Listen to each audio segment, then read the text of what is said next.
Hey guys, Jason here, and welcome to my best phone under $100 video 2020 edition.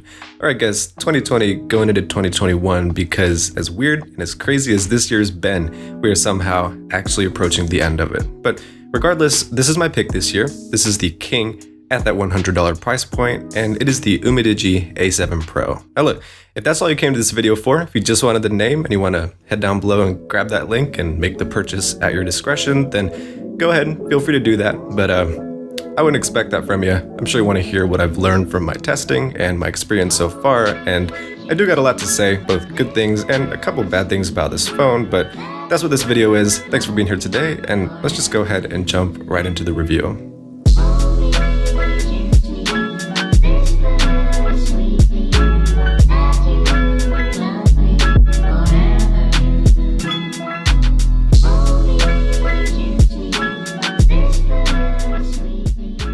First things first, this phone is sitting at $100 exactly right now on Banggood, and Banggood, I know, is probably not most people's first pick when it comes to online shopping, but Amazon's prices are just through the roof this year, so I for one decided to save the cash and just go with Banggood, and I didn't have any problems with the experience at all. Now, I do want to say that I paid 100% of the price for this phone. I think that's important to say because I've never had any contact with Banggood when it comes to this review or any contact with Umidigi at all.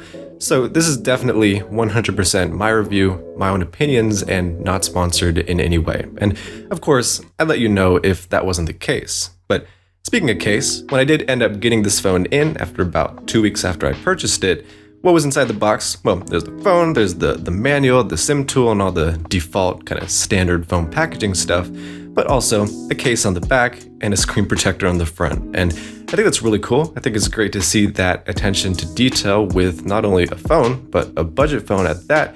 And I do wish that's the way that every phone, regardless of price, shipped.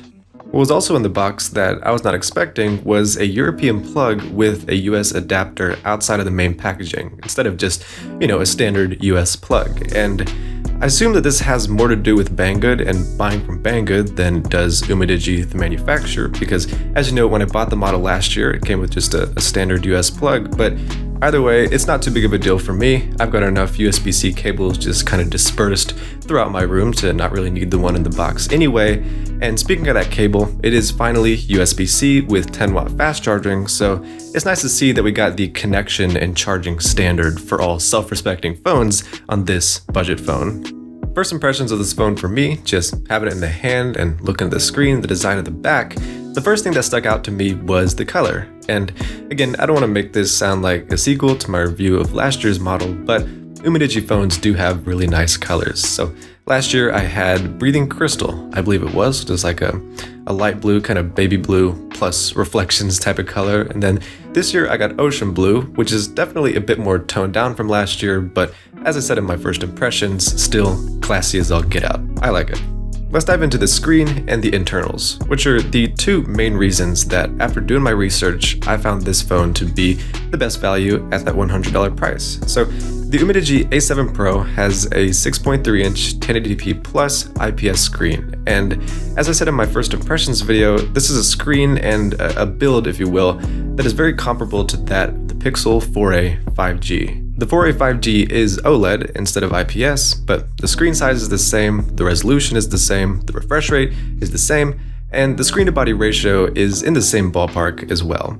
Talking about crispness and colors with this screen though, I mean, the bottom line is that this screen is basically as crisp and as sharp and as colorful as you'd want, but of course, being the nerd that I am, I did have to compare it to basically every other mobile screen I got in the house. So when I compared it to the Pixel 4a non-5G that I just picked up, the Pixel looks warmer in color compared to the A7 Pro, and of course it's going to be a bit more vibrant and contrasty as you'd expect because it's OLED.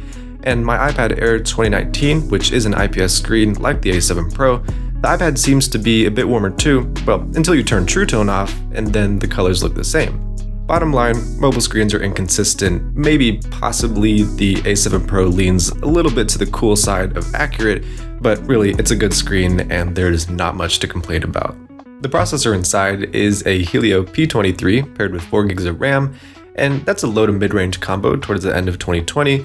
It is more RAM than the iPhone SE 2, and it's a little bit less than the Pixel 4a, but of course, you have to keep in mind that those are phones from that $350 to around $400 price. So performance with this guy shakes out to be good, and everyday usage is reliable and not a problem at all.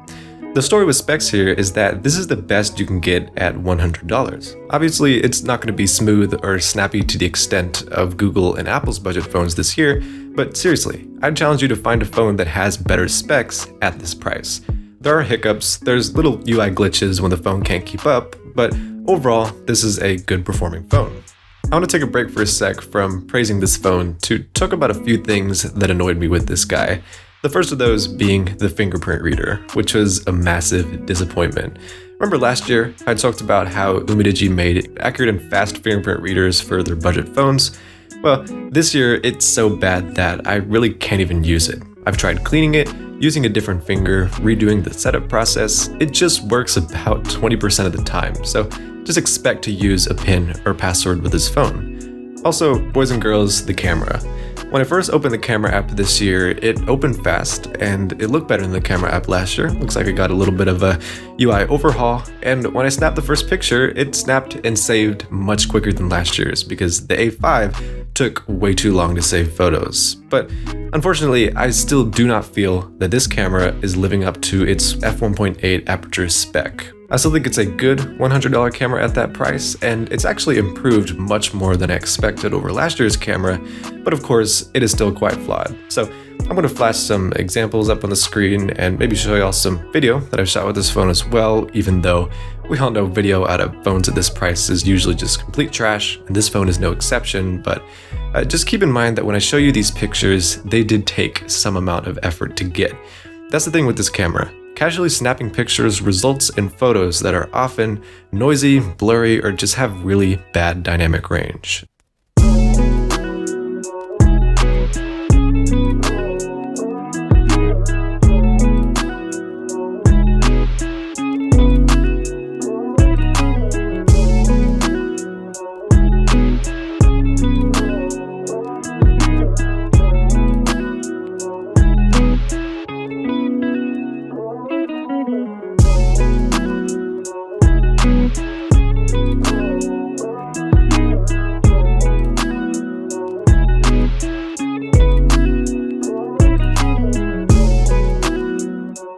Not a sequel to last year's review, but I'd say the camera maybe got like 40% better over last year's model.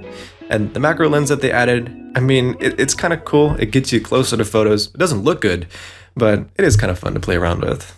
Back to the things that impressed me though, this phone has 64 gigs of storage as base, great for the price, and it's running Android 10 right out of the box.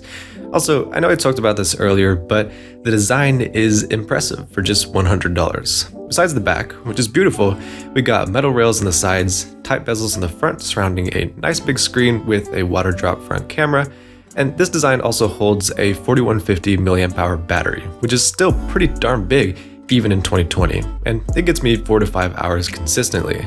Also, the speaker isn't the worst thing in the world, it's actually surprisingly distortion free when you crank it up, so there's that. Overall, the Umidigi A7 Pro is the best phone you can buy at $100, and really I'd say switch this phone with any iPhone or Android flagship user, and 80% of people probably wouldn't have a problem in the slightest. You can still play Among Us, you can still watch YouTube videos and they look great, and scrolling through Instagram is not a problem at all. And I've had the A5 Pro since last year too, so I can kind of talk about longevity of Umidigi devices. It didn't break, crack, or fail on me at any point in the year. And I do have to be honest though, the battery capacity and glitches are the two things that I've seen fall dramatically on the A5 Pro. Sometimes I do kill the A5 battery by the end of the day, and the phone randomly loses touch sensitivity ever so often, but you know, who's to say that the A7 Pro is going to be like that? And even if so, there's no close enough runner-up that would snatch the top phone at $100 spot from the A7 Pro. So there you have it, ladies and gents, the full review of the Umidigi A7 Pro, and I would be using this phone as my daily driver and as the only phone that I use for the next year after this point, but unfortunately, as I will explain in my Pixel 4a video, I wasn't able to use this phone with the carrier that I wanted, and that's why I ended up getting the Pixel. But I will say that I'm going to be using this phone very heavily as like a secondary phone, or maybe even more than the Pixel, because I really do like the larger form factor of the A7. But either way, the A5 Pro is the phone that I used since last year's review. And by the way, if you've been here since last year's video, then feel free to tell me down below and claim your loyalty cookie. And if you're just discovering this channel right now, or maybe discovered it in the span of time between these two videos, then